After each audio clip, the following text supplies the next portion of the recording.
Welcome back to the Piney Woods Homestead, y'all. It's another cabin building day. Working on that porch, y'all. And we'll see if I can get a couple of columns put up and then get some rafters installed. That's probably about as far as I'll go today, guys. Appreciate you stopping in. Let's get on to it, y'all.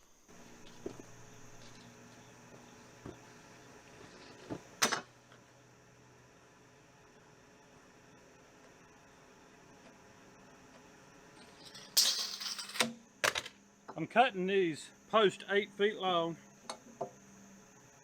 and trying to get it as square as I can, y'all, with a chainsaw. An old chainsaw with a new chain.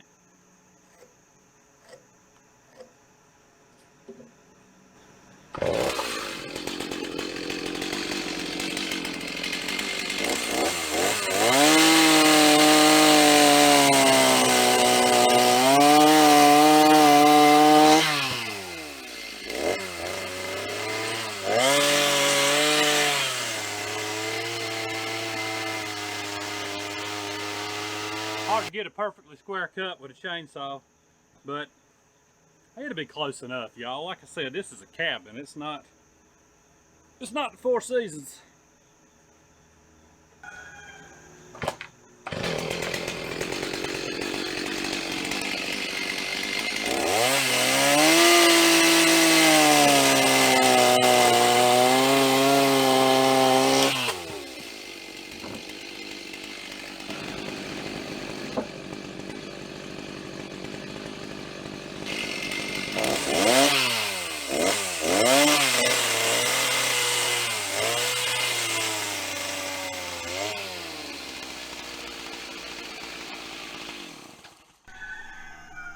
So all I'm doing is getting everything prepped so that when I go up the hill to the cabin, it just goes a whole lot smoother. I've already been up there and did some measurements this morning, so I'd know how long to cut these rafters, that sort of thing, as well as these posts. And somebody's gonna say, your chain on your saw is spinning freely. Yeah, it is. When it gets warmed up good, it'll stop, but I've got it set pretty high on the idle. Just seems to work better. It's old, kind of like me. I'm getting old, and I work better when you put me on high idle.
All right, y'all, quick break time.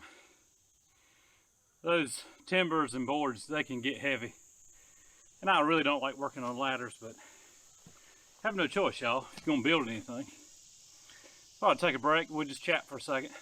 I talked to a friend of mine last night.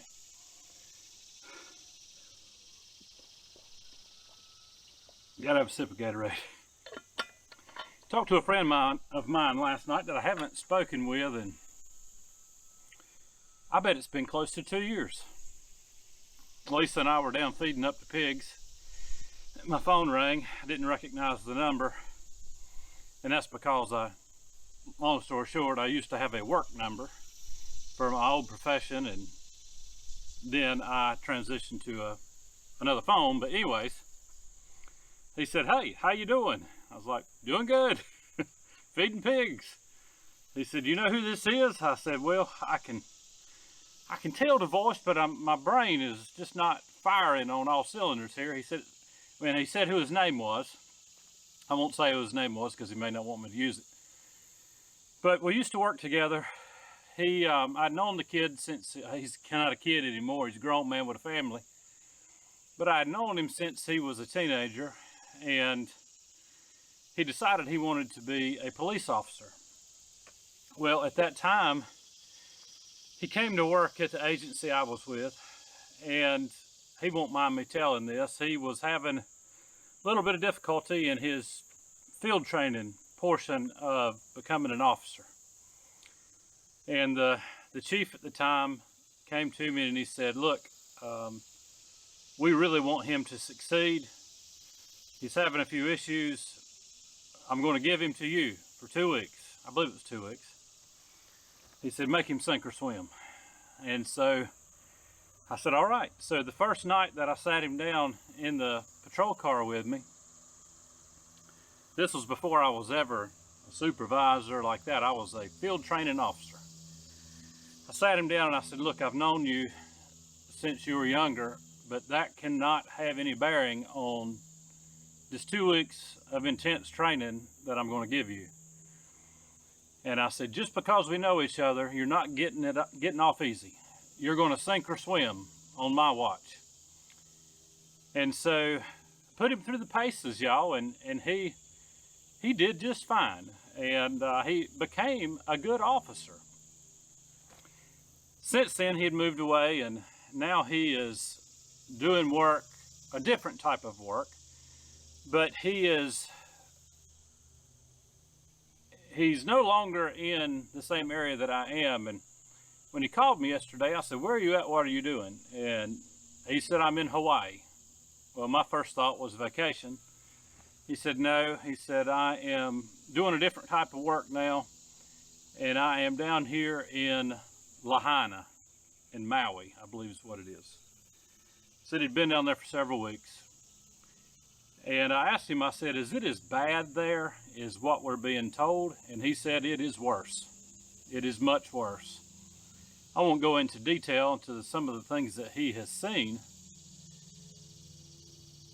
but I could tell that he was reaching out to me because he needed a little bit of encouragement, and I think he realized I probably did too. And so it's good, guys, when you have friends that you haven't seen or talked to in several years that call you out of the blue just to lift your spirits, and at the same time you're able to lift theirs too. And so I just wanted to share that little story with you for two reasons. One, continue to pray for those that have lost so much in Lahaina, as well as people like him that are doing some work after the fact, and some of the things that some of those folks are having to see. And he had seen quite a bit in his short time as a police officer, but I believe he's seen even more now. And those things stick with you. They stick with you, guys. But that's where having a firm foundation in Christ will help you. It doesn't matter what you have to see, endure, what type of work you do, tragedies that you are going to endure in life. Everyone is going to have a tragedy at some point. You may have more than one. And so you need to have a foundation of faith in Christ, a foundation of good people around you to lift you up when you are going through that struggle that you are going to have in life. Sooner or later, no one escapes it. All right, guys, that's my little motivational speech for you today. I feel refreshed. Get back on the build.